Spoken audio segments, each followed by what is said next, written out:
Welcome इरादीन। मुझे join किया है सीनियर रहनुमा, सीनियर सियासतदान, एमएनए रह चुकी हैं, पहले भी अभी भी एमएनए है, मेंबर ऑफ नेशनल असेंबली हैं, पाकिस्तान पीपल्स पार्टी से नजरियाती ताल्लुक है, वुमेन मंग कराची की प्रेसिडेंट है। शाहिदा रहमानी साहबा मेरे साथ हैं। मैं आपको वेलकम करता हूं अपने शो में। बहुत शुक्रिया। पाकिस्तान पीपल्स पार्टी की एक बड़ी जद्दोजहद है आइनी अदालत के हवाले से। वो आइनी तरामीम और आइन की बानी है पाकिस्तान पीपल्स पार्टी।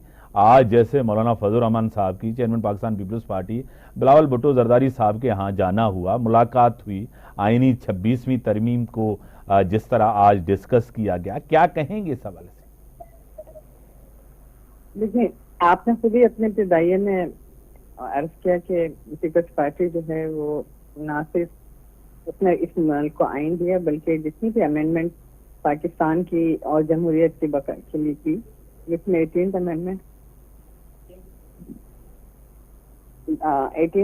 और अब ये 26वां अमेंडमेंट होने जा रही है, और फिर जो कॉन्स्टिट्यूशनल कोर्ट्स हैं, ये आज से नहीं, मिसाल जमहूरियत में ये तय था और पीपल्स पार्टी ने इसका बेड़ा उठाया। और अब देखें कि इंशाअल्लाह ताला, क्योंकि अदालती रिफॉर्म्स बहुत जरूरी है इस मुल्क में, और जिस तरह पाकिस्तान का अदालती निज़ाम है दुनिया भर में इस वक्त रसाई का सबब बन रहा है।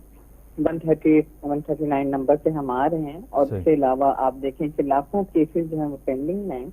इन सारी चीजों के लिए दुनिया भर के अंदर आप देखें तो इस तरह कॉन्स्टिट्यूशनल कोर्ट्स भी हैं, और ये कहीं भी नहीं ऐसा होता कि जज खुद ही फैसला करें कि हमें अपनी तनख्वाहें कितनी बढ़ानी है, किस जज को तैनात करना है, किसको।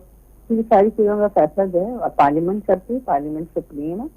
और जैसे जैसे जमहूरियत स्ट्रॉन्ग हो रही है, जैसे जैसे मुल्क में जमहूरियत पनप रही है, इस तरह की अमेंडमेंट, इस तरह की जो जहाँ जरूरत है उसकी पार्लियामेंट करती रहेगी। शाहिदा रहमानी साहबा, आपको और आज बात करें। आज जो हो मौलाना फजल रहमान साहब, जिस तरह चेयरमैन साहब ने कल भी कहा कि हमारी मौलाना साहब से बहुत देरीना मरासिम है, और 18th अमेंडमेंट में भी उन्होंने खुलकर पाकिस्तान पीपल्स पार्टी का साथ दिया। 73 के कॉन्स्टिट्यूशन जब बन रहा था उस वक्त भी उनके वालिद ने सपोर्ट की। तो हमें उम्मीद है कि जेआई हमें मायूस नहीं करेगी, और जेआई ने हमेशा जमहूरियत के लिए हमने अपना रोल अदा किया। तो इस मरतबा भी कंसेंसस होता है, जहाँ तहफ्फुज़ात होते हैं, जो खदशात होते हैं, दूर किए जाते हैं तमाम पॉलिटिकल जमातों के। और यही वजह है कि आपने देखा पीपल्स पार्टी ने मुकम्मल तौर पे कंसेंसस बिल्ड करने के लिए मसालिहती किरदार अदा किया। और अब फिर मौलाना फजल रहमान साहब की आज की जो मुलाकात है, इंशाअल्लाह ताला मैं समझती हूँ कि वो पार्लियामेंट में इस कॉन्स्टिट्यूशनल अमेंडमेंट में पाकिस्तान पीपल्स पार्टी के मकसद की तायद करेंगे। मोहतरम जनाब बिलावल भुट्टो जरदारी साहब ने 1-2 दिन पहले आपकी नज़र से गुजरा होगा उस मीटिंग का, गोलमेज कॉन्फ्रेंस लंदन में जो हुई थी, कायदत मोहम्मद अली जिन्ना साहब का भी यही विजन था कि आइनी अदालत हो। उसके बाद दुराब पटेल साहब उन्हीं जजेस में थे जिन्होंने, आपको पता है, भुट्टो साहब के हवाले से उन्होंने पीसीओ के तहत हलफ भी नहीं लिया था ज़िया के दौर में, आपको पता है, उसका भी जिक्र किया। बिलावल साहब ने एक और चीज़ भी कही, चेयरमैन पाकिस्तान पीपल्स पार्टी ने, कि जो माजी में आइनी अदालत के हक में थे आज वो मुखालिफ हो गए हैं। क्या कहेंगे इस हवाले से? बिल्कुल, चेयरमैन बिलावल भुट्टो जरदारी साहब एक मेच्योर पॉलिटिक्स कर रहे हैं। आप देखें कि PMLN और दूसरी जमातों के 60-70 साल की लीडरशिप जो है वो कंसेंसस बिल्ड नहीं कर सकती, जो चेयरमैन बिलावल भुट्टो जरदारी साहब जितनी बर्बारी से और जिस तरीके से वो सियासत कर रहे हैं, मैं समझती हूँ कि इस वक्त कोई भी उनका हम पल्ला नहीं।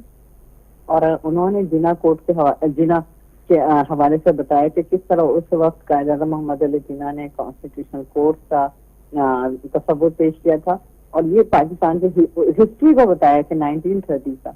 और उसके बाद आपने खुद बताया कि दुराब पटेल वाला, फिर पीसीओ के तहत जजेस ने जो है ओथ भी लिए, फिर नजरिए जरूरत के तहत मार्शल को जायज भी करार दिया गया, फिर ज़िया के मार्शल को भी जायज करार दिया गया, और एक मुंतखब हुकूमत को ना सिर्फ खत्म किया गया, एक बदतरीन मार्शल मुल्क में मुसल्लत किया गया। उस वक्त कोर्ट ने कोई एक्शन नहीं लिया, बल्कि एक मुंतखब वजीर आजम को नाकर्दा गुनाह में तख्तेदार पे चढ़ा दिया जाता है। 70,000 से ज्यादा वर्कर्स को कोड़े मारे जाते हैं। जमहूरियत का नाम लेना जुर्म बन जाता है। और आपने यही नहीं,